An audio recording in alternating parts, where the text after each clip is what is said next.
everybody. Welcome back to Crafting and Crime Daily. Today we're going to talk about the Jennifer Crumley case. Jennifer Crumley is on trial for, what do they call it? Manslaughter. Sorry.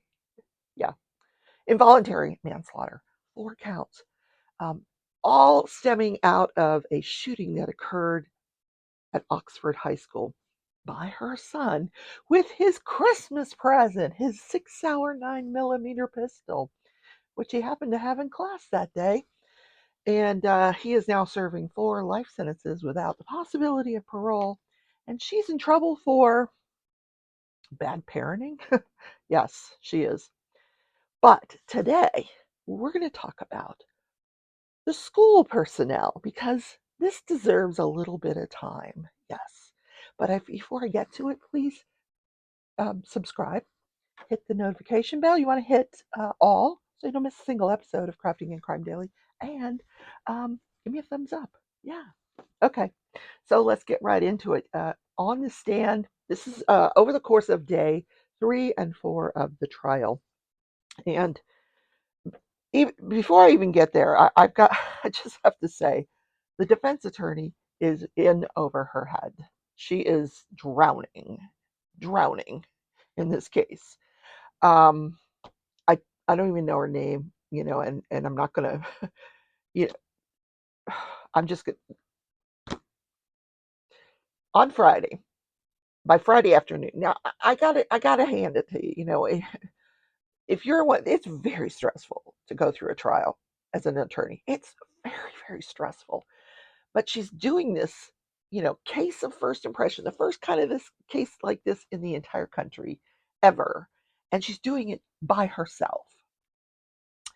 And by Friday afternoon, she was ready for a glass of wine, or as she told the judge, the whole bottle, or maybe 5. That's what she said. So she was cross-examining on Friday the computer expert guy. The guy, his entire job, he's not even a police officer. He was a computer analyst, and his entire job is to just, here's some phones, get me everything on Facebook from this woman between her and her son and her and her friend and her husband. Just print it all out. Let's have it. And he puts it through the Cellbrite program, and his job is not to go through it. He just hands it to a police officer, and then they go through it, and they pick out, them and the state attorney, and they pick out what's relevant, and that's what's shown to the jury. So she comes. They took a break, their afternoon break, and she comes back from this afternoon break, and she has a stack of papers. Look at the stack of papers on her desk. This high, or I mean, and 2 of them. This one, now the big tall stack of papers was the Facebook messages between the shooter, Ethan Crumley, the son of Jennifer Crumley, who was 15 years old at the time, and the smaller stack, which is about like this, was messages between Jennifer Crumley and her husband, James Crumley. And I honestly don't know what she was trying to do. She was trying to get this guy on the stand to admit that he had cherry picked certain things out of these messages. Now, these messages are going to be entered into evidence in their entirety. And God, I hope the jury is not planning to go back there and read through them during their deliberations, because we're going to be deliberating till next year. But someone has gone through them, and they're all full of postage stamp notes, and she's losing her place. She keeps forgetting the question, and she's shuffling papers. And at some point the judge says to her, maybe we could get rid of that leaning tower of Pisa in front of you before you knock it over, and then you're going to have to put it all back together. So finally, this guy, I don't know what this guy's job is, sitting at her table. Finally, he helps her with the stack of papers. And then she's trying to show messages on her computer, Facebook messages, and asks questions of the witness about these Facebook messages, and her computer's doing this weird thing. It's like blowing things up and highlighting things, and she's like, I'm just going to kill myself. Which is not what you want to say in front of a room full of victims whose children have been murdered. So when court starts out on Monday, I hope, it's my hope that over the weekend she watched herself on YouTube and thought, my God, I better get my shit together. Um, because it was just like, if you looked at her face on Friday, and you could see she was shaking, and she just looked drained. So Monday morning she comes in and her hair is all curled and she's ready to go. And she says to the judge, if you wouldn't mind, may I address the court? Now the jury's already in the room. And she says, I want to apologize to everyone. I want to apologize to the jury. What I said on Friday was insensitive and it was uncalled for, and I apologize, and I really didn't mean it. And the judge says, I know you didn't mean it, so all is forgiven. I She's a good lawyer when she focuses on what she's doing. She's a good lawyer. But like I said, she's in over her head. She is drowning in this case. So that's just my opinion. I would have not done this case alone. I really would not. I just wouldn't have. Or I would have been way more organized than this woman. Way more organized. So let's talk about Monday. They put the school counselor on the stand. Now, in the prior episode I showed you, I went through this timeline, this digital timeline of the 30th of November, the day of the school shooting. And it shows Jennifer leaving work and coming to work and leaving work and rushing over to the school. Her and James go over to the school and they meet with this counselor and their son. So now the counselor's on the stand. And he said that when they walked into the room, he was asked to describe, what happened. Did they go over and hug their son? Did they greet it? No. They just went over and took their seat. They didn't hug their son, nothing.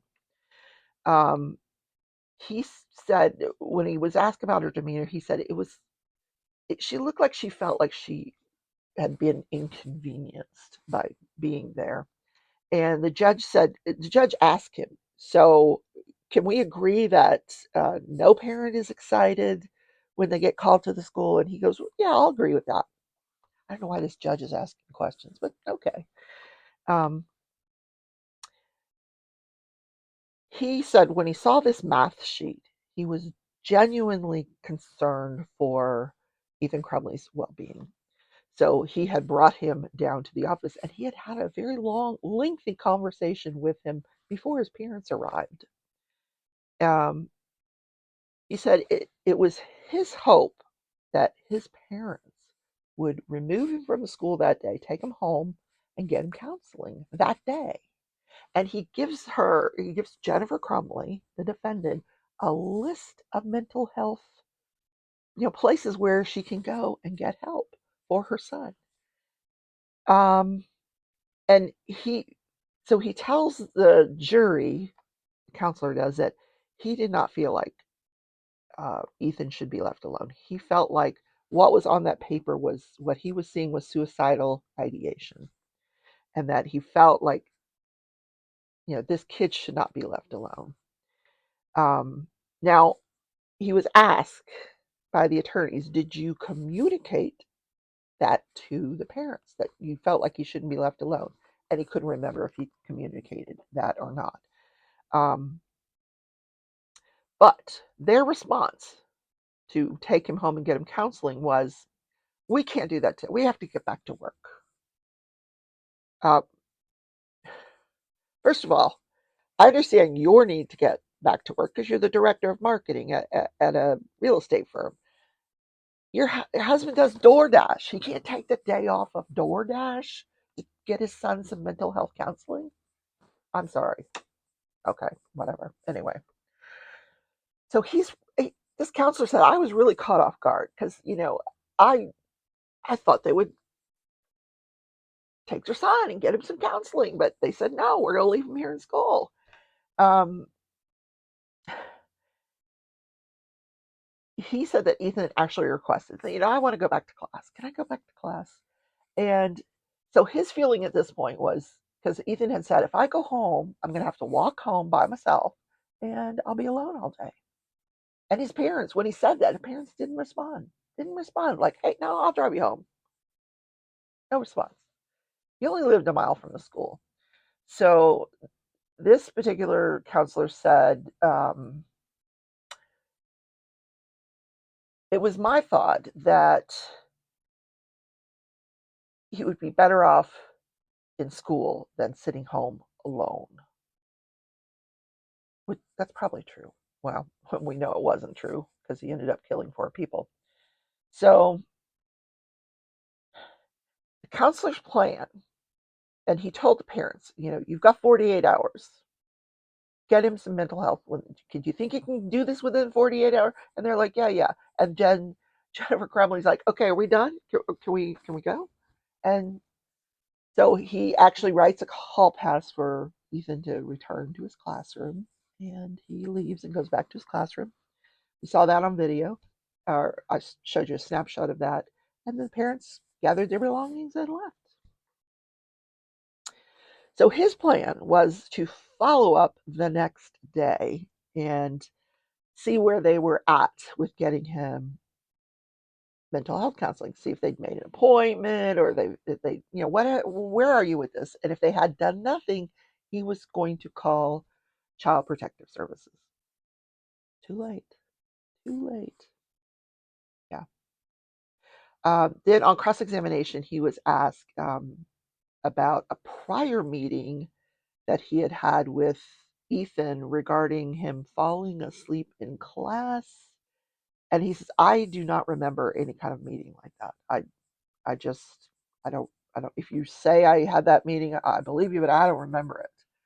And so the next question was, well, did you inform his mother that this was an issue that you had discussed? And he said, no, I didn't. And then there's something about a poem that he wrote in the past, and there was violence in the poem, and I don't know. So the next person on the stand is the dean of the school, who was present during this counselor meeting. And uh, this was his first job as dean of school. Yeah. Prior to that, he had been a permanent substitute teacher. Well, because it was during COVID and he was waiting to get a job. So he said, I worked as a substitute teacher with the understanding that when the dean position opened up, I could take that position. So he had only been 4 months into this position as dean of this school, and he was one of 4. There's 4 deans in this particular school, and his function was to um, monitor behavior issues, work on behavior issues with the students, discipline. If they violated code of conduct, he would administer discipline, which means you're suspended. They're not beating them or anything. Yeah, I remember, this is very off topic here, uh, going going to the principal's office, and he had a belt and you got spanked. I mean, do you remember those days? I'm not going to tell you how old I am because that'll give that away. But yeah, once upon a time, that's how they handled discipline. But anyway, back to the story. Um, and then he talked about he worked on academic interventions and attendance issues. So he had no prior interaction with Ethan Crumley. So that prior day, the day before this counselor meeting, he had received an email around 11 o'clock from a woman named Mrs. Vine, who was the anti-bullying coordinator for several schools, but her office just happened to be next or to his office, a teacher had sent her this email, and the email was apparently had this poem, and let me read you the email. Hold on. 2 hours later. All right. Good morning. I had a student during first hour today, Ethan Crumley, who was on his phone looking at different bullets at the end of first hour today. As I was walking around the room passing out their essays, I didn't get a chance to investigate it a bit further since it was the end of the hour. Now that he's on my radar, I'm also noticing that some of his previous work that he's completed from earlier in the year leans a bit towards the violent side. I can bring down these things later during my fifth hour prep if you would like them. So the dean that day didn't see that email till later on in the day, and he walked over to her office, Miss Vine's office, to ask her about the email. And she said, "Oh, yes, I've already called him in and we've already discussed it. We've handled it." The parents were not called. No, they were not called. So he just goes back to his office. She handled it. Nothing he needed to do. So, and by handle it, they called him down, I guess, and had a discussion with him. Yeah. So the next day, he receives an email at 9:32 a.m. Now, he doesn't see that email till later on in the day, and this is the email that contains the math paper. And I'll put a picture of the math paper in case you don't remember this math paper. Um, Now, yeah, right. He doesn't see that email till later on. Um, so that morning, even before 9:30, he was out and about around the school, and he had seen another school personnel who talked to him about this math paper. So he was aware of it, but like I said, he didn't go back and look at the email. So he goes over to the counselor's office, and he's starting to walk in, and the counselor looks up and he goes, "Let me guess, Ethan Crumley?" And he said, "Yeah." And so they called him down to the office, to the counselor's office. And this is when that lengthy meeting happens with the counselor before the Crumley parents arrive or are even called. So Ethan comes down, he leaves class, comes to the office, meets with the counselor, with the dean looking on, and about this math paper. So they get Jennifer Crumley on the phone and they put her on speaker. And the counselor says, "I'm in the office. I've got your son here. She introduces him to the dean. And so they're having this conversation. And she said, his recollection of what she said was, "What were you thinking? Why did you do this?" And he wasn't asked what Ethan's response was. So while this meeting is going on, um, and he stayed even after the parents arrived. He stayed in to just in case there was something he needed to do discipline wise, which he never did anything. So he said when it became clear to him that these parents were going to leave this kid in school, um, he realized that this was during second period, that second period had ended and they were going into third period. So he left the meeting and he went to Ethan's classroom and picked up his backpack. So that he says, we don't like to leave it laying around because, now other people have access to his things. At this point in time, this is 2021. COVID is still going on. They were not assigned lockers. They weren't not allowed to use lockers. Everything had to be in your backpack. So he goes and he gets the backpack, doesn't notice anything unusual about the backpack, like maybe it's a little heavier than it should be, walks back to the office and gives Ethan his backpack.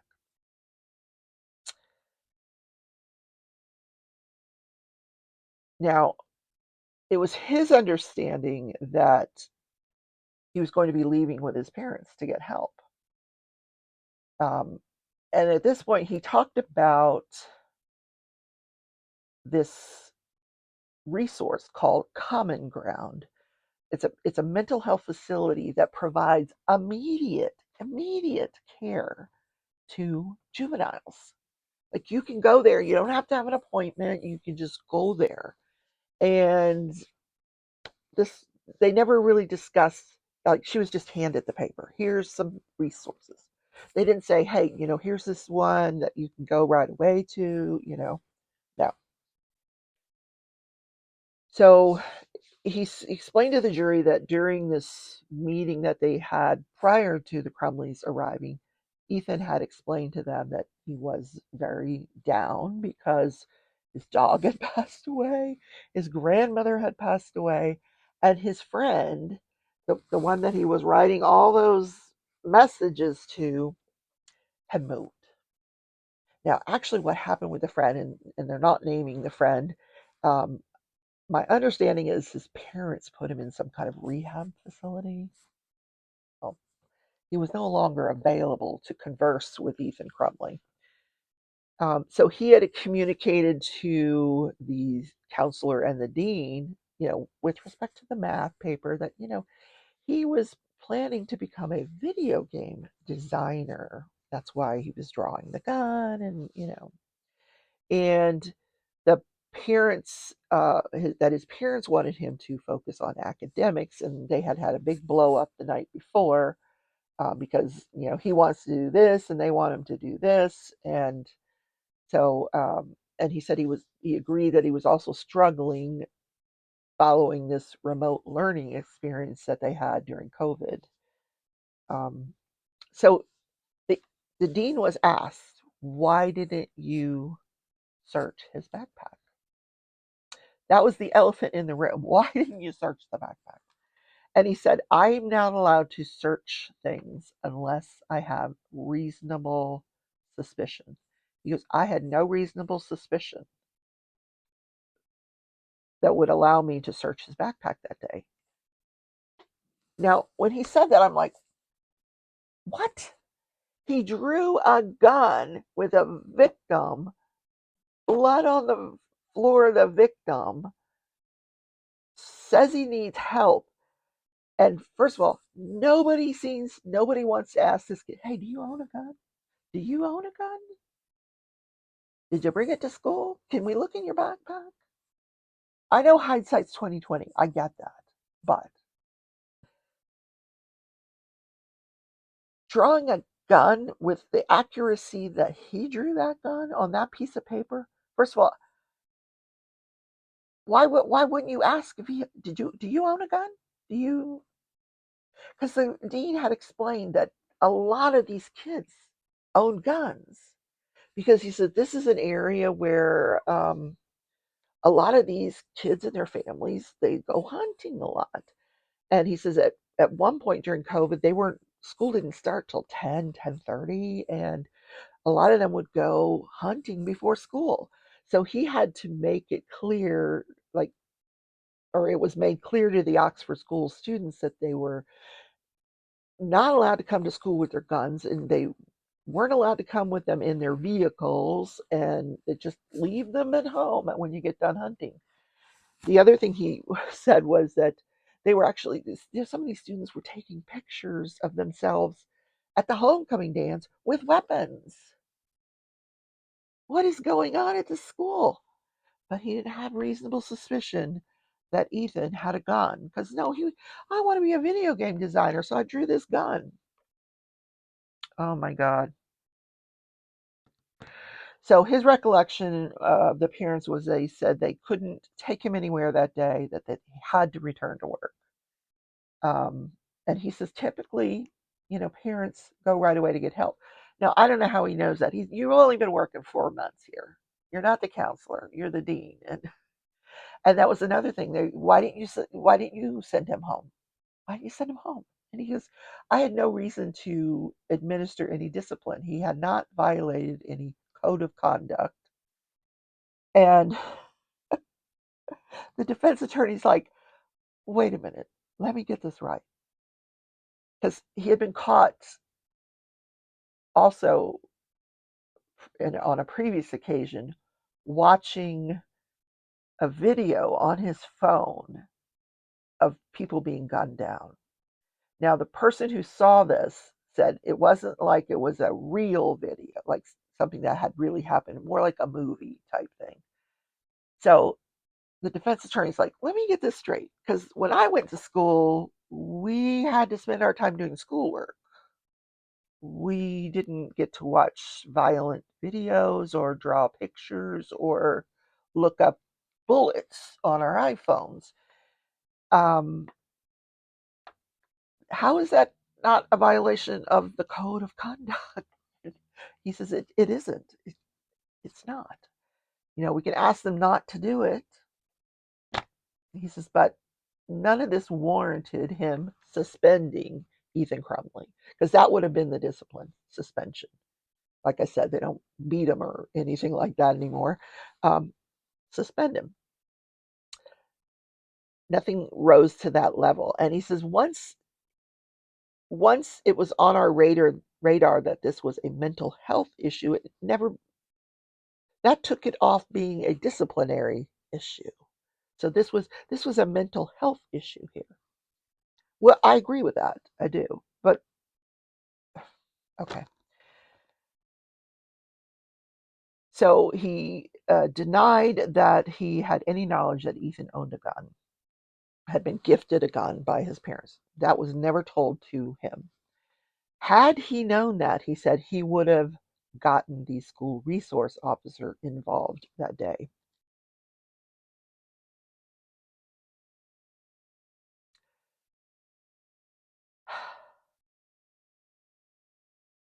So many people failed that child. So many people failed those children that were murdered. Um, he said, this is his quote, Ethan Crumley did not pose a threat to the school. That was his opinion. Yeah, we're just going to leave it at that. Yes. So then we had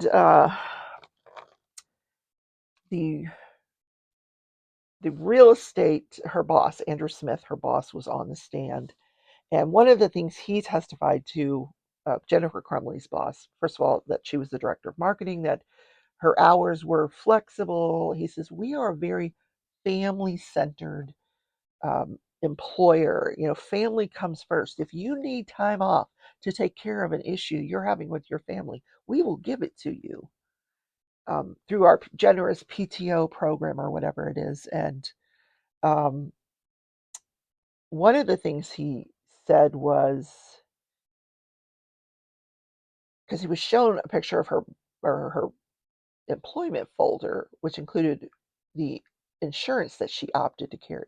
She only carried medical insurance for herself, and that costed her just over $200 a month. He said now if she wanted to add another person, either her husband or her son, it would have been an additional $200 a month, so $400 a month. If she wanted an entire family covered, it would have been $500 a month. But no, she was only covering herself for medical insurance. Now, I don't think James Crumley was getting DoorDash insurance for health insurance. I don't think I don't even think that exists. So just some thoughts came into my mind. Was she concerned that she didn't have the money to pay for his mental health counseling? Didn't have the time? Couldn't be bothered? Had to go visit her horses? Yeah. Let me know what your thoughts are on the testimony that I've gone over today, because you can see I've got a lot of thoughts on it. I'd love to hear your thoughts. So the other person that took the stand was an officer who searched the Crumley home, and I'm going to cover that in depth in the next episode. So have a great day, everybody. I will be live tonight, Wednesday night, 7 p.m. Central Time, and I will see you there. Take care, everybody. Bye.